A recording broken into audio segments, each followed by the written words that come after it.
Hello दोस्तों। आप सभी का स्वागत है हमारे यूट्यूब चैनल में।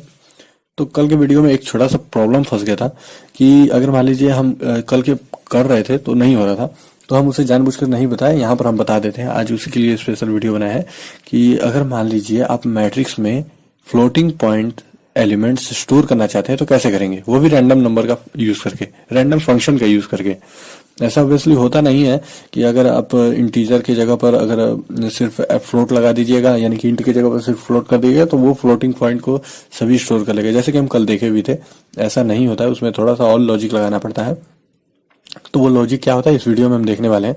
जैसे कि आप यहाँ पर स्क्रीन पर भी देख सकते हैं, हम एक मैट्रिक्स बनाए हैं और मैट्रिक्स में 3 रो और 6 कॉलम्स है, और सभी के सभी आप देख सकते हैं कुछ ना कुछ फ्लोटिंग पॉइंट नंबर में हमारे आ रहे हैं, यानी कि पॉइंट के बाद कुछ ना कुछ नंबर आ रहा है। ऐसा नहीं है कि सभी के सभी जीरो हो जा रहे हैं या फिर कुछ और हो जा रहा है, यानी कि कुछ गार्बेज वैल्यू ही उठा रहा है। ऐसा नहीं है, रैंडम फंक्शन का यूज करके ही आ रहा है।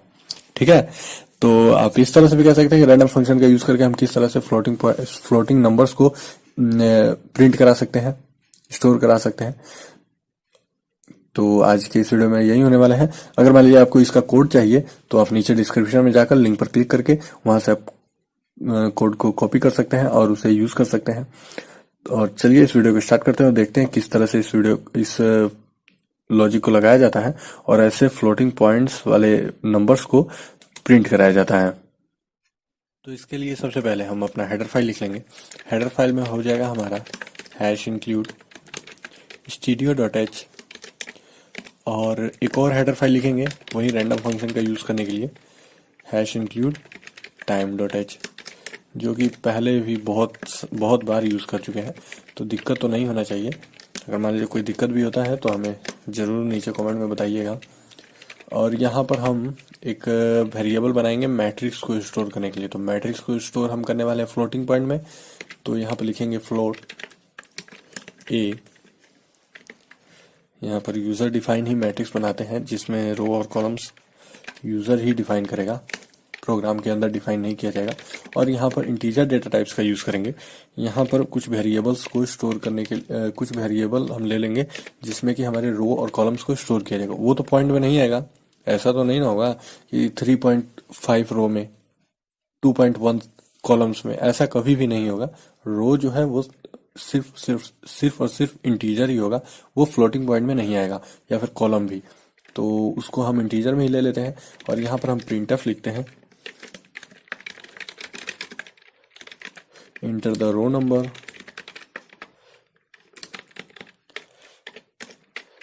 यहाँ पर आप printf में कुछ भी लिख सकते हैं, जैसे कि आपको पता ही है, कोई जरूरी नहीं है कि जो हम लिखे हैं वही लिखिएगा। हम ये बस ऐसे दिखाने के लिए लिख देते हैं ताकि कोई दिक्कत ना हो, और यहाँ पर पता भी चल जाए कि हाँ ये रो के लिए स्टोर हो रहा है, और वो कॉलम्स के लिए। तो यहाँ पर हो जाएगा printf enter the column number,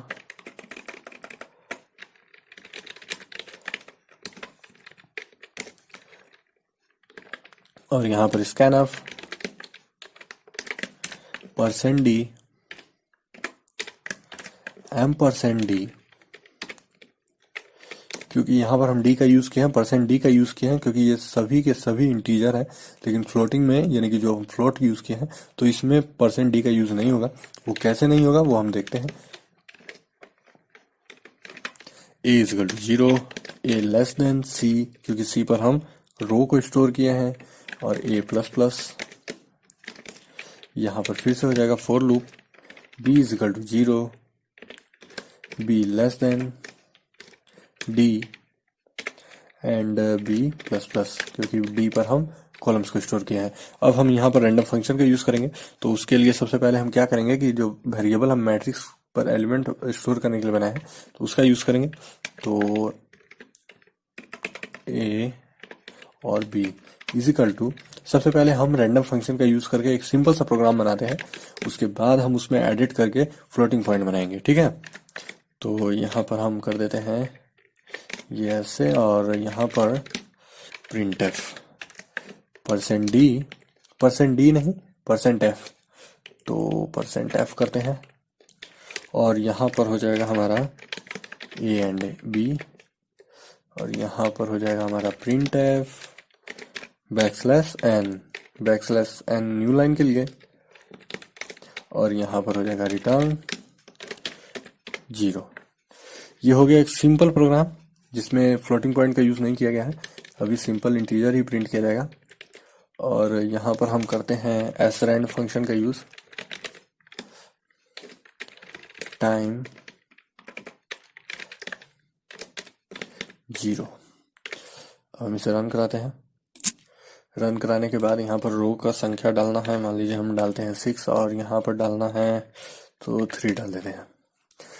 तो यहाँ पर 3 कॉलम्स और 6 रो का एक मैट्रिक्स बन गया है, जिसमें कि देख सकते हैं ये सब तो रैंडम नंबर जनरेट हो रहा है, ये तो आएगा ही आएगा, लेकिन उसके बाद सभी के सभी नंबर, सभी के सभी डिजिट जो है 0 है।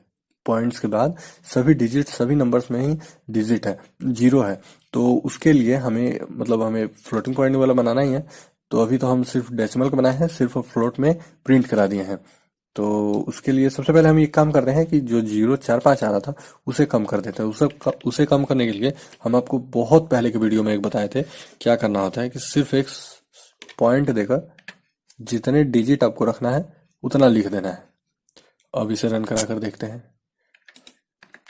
तो 3 और 3 का बनाते हैं, तो ये देख सकते हैं पॉइंट के बाद सिर्फ 2 डिजिट ही आएगा, उसके बाद कोई भी डिजिट नहीं आएगा, चाहे वो कितना हो, नंबर बड़ा हो या छोटा हो, ठीक है। और यहाँ पर अब करते हैं हम फ्लोटिंग पॉइंट को स्टोर। तो यहाँ पर फ्लोट यानी कि डेसिमल में स्टोर करने के लिए यहाँ पर सबसे पहले लिखेंगे फ्लोट, और इसे हम ब्रैकेट में लिखते हैं फ्लोट, और इसे भी हम ब्रैकेट में कर देते हैं। ब्रैकेट में क्यों करेंगे हम बताते हैं आगे। और इससे यहाँ तक, ठीक है। अब हम इसे डिवाइड करेंगे किससे, तो आप कोई भी नंबर इसमें दे सकते हैं। ऐसा नंबर दीजिए जिससे कि पॉइंट में नंबर्स आए। जैसे कि मान लीजिए अगर हम 2 रख देते हैं तो पॉइंट्स में नंबर आएगा, लेकिन कोई कोई ऐसा भी नंबर्स आएगा जो कि डायरेक्ट 2 से डिवाइड हो जाए, जैसे कि 4 हो गया तो वो तो रिमाइंडर 0 आएगा, यानी कि उसके बाद डेसिमल के बाद कुछ तो आएगा नहीं। अगर मान लीजिए 5 आता है तो कुछ आएगा 2.5 करके, ठीक है। इस तरह से हमारा पॉइंट कुछ आएगा, तो हमें उस बात का ध्यान देना होगा। अगर मान लीजिए 0 भी आता है तो क्या दिक्कत है, पॉइंट के बाद 0 आना कोई जरूरी थोड़ी ना है कि हर बार नंबर ही आए कोई। तो उसके लिए हम क्या करेंगे कि यहाँ पर सबसे पहले 1.3 से मान लीजिए डिवाइड कर देते हैं। तो हम यहाँ पर आपको बताए थे कि हम ब्रैकेट इसलिए लिए हैं कि सबसे पहले ये नंबर जनरेट होगा, ठीक है। इस रैंडम फंक्शन का यूज करके ये 9 में से कोई भी एक नंबर सिलेक्ट करेगा, उसको फिर इसके साथ डिवाइड करेगा, ठीक है, 1.3 के साथ। फिर उसके बाद जो भी आपका रिजल्ट आएगा वो यहाँ पर स्टोर हो जाएगा।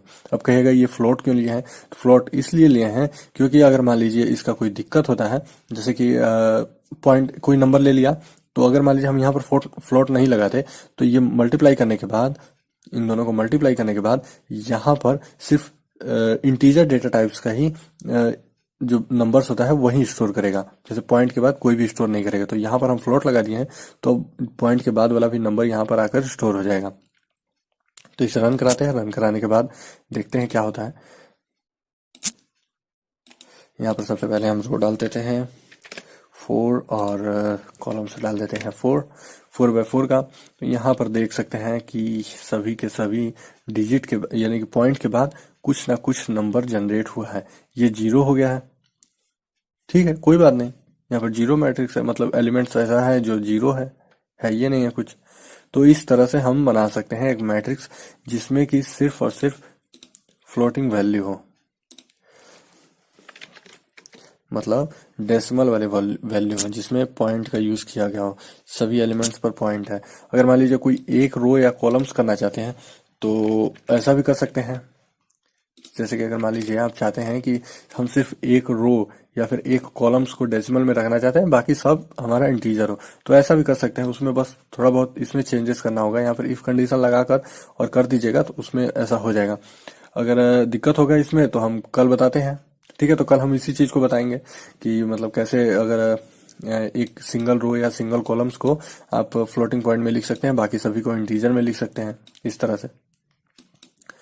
तो ये रहा आपका छोटा सा एक प्रोग्राम, बस यहीं पर लॉजिक देखना है, बाकी सब तो कल के जैसा ही है, पहले के जैसा है सब कुछ। और यहाँ पर बस एक छोटा सा लॉजिक लगाना है, यहाँ पर बस फॉर लूप जो फ्लोट नंबर आएगा उसे स्टोर कराने के लिए यहाँ पर रैंडम से पहले फ्लोट लगा देना है और उसे किसी भी नंबर से आपको डिवाइड कर देना है। ठीक है, जरूरी नहीं है कि यहाँ पर 1.3 या फिर कुछ ही रखिएगा, आप जो नंबर रखना चाहें यहाँ पर रख सकते हैं। बस डिवाइड होने के बाद वो जीरो आना चाहिए, मतलब जीरो नहीं, डिवाइड होने के बाद पॉइंट के बाद कुछ नंबर जनरेट होना चाहिए ऐसा। अब ये नहीं कि यहाँ पर मान लीजिए 5 रख देते हैं और यहाँ पर भी 5 रख देते हैं तो सिर्फ 1 आएगा, कुछ तो आएगा नहीं। तो इसीलिए कुछ ऐसा नंबर रखिएगा यहाँ पर ताकि डिवाइड होने के बाद पॉइंट के बाद कुछ नंबर जनरेट हो। तो बस आज की इस वीडियो में बस इतना ही, हम देखते हैं नया लॉजिक नए वीडियो में।